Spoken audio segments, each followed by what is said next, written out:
All right, so this is the last video in this series with Cheryl Snapp Connor, the CEO and founder of Snapp Connor PR. And what are the biggest mistakes that companies make in their own personal PR?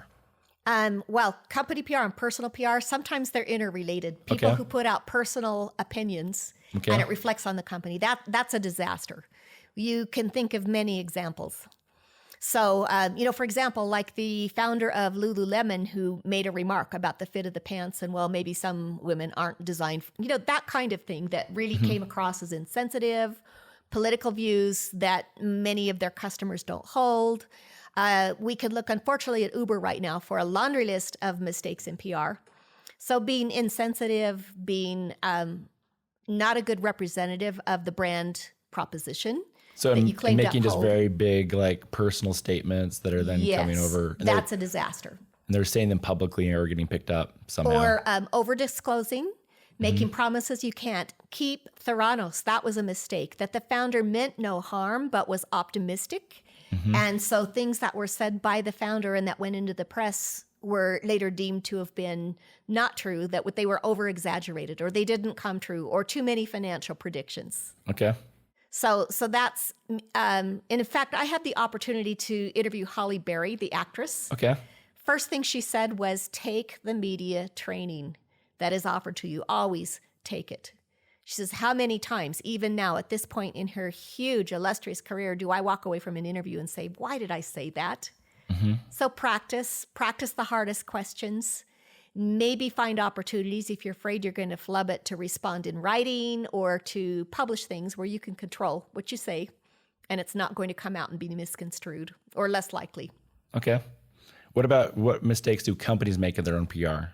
Companies would talk about release dates and then miss them. Got it. So I would say that's an acceptable use of passive voice. We anticipate issuing this product towards the end of Q2. That gives you enough room that you've not made a specific promise and then inadvertently broken it. There was one company called Elegant Themes and they had a thing called Divi. And for 100 days leading up to the event, they said they gave like hints and I thought it was phenomenal, but they hit their deadline. And I imagine if they had missed their deadline, what I would think of that company. Terrible. But because they also hit it, I thought so much more of them. Right.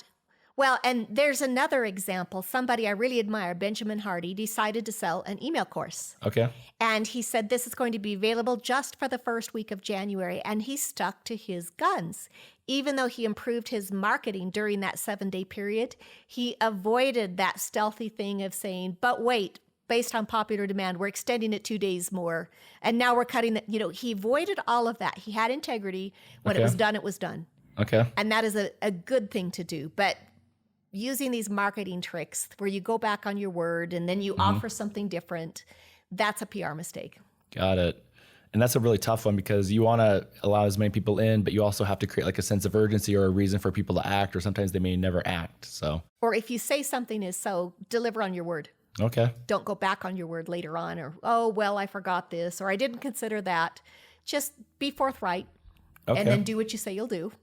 Awesome. Well, thank you so much, Cheryl, for sharing your ideas on the biggest mistakes that companies and individuals make when it comes to PR, and also spending this week with us and giving us your tips. So thank you so much. And we will have the links below. You can go to snappconnorpr.com if you also want to learn more, or we'll include her Forbes links so you can continue to follow Cheryl and get great wisdom and insight. Thank you so much. Thank you. All right.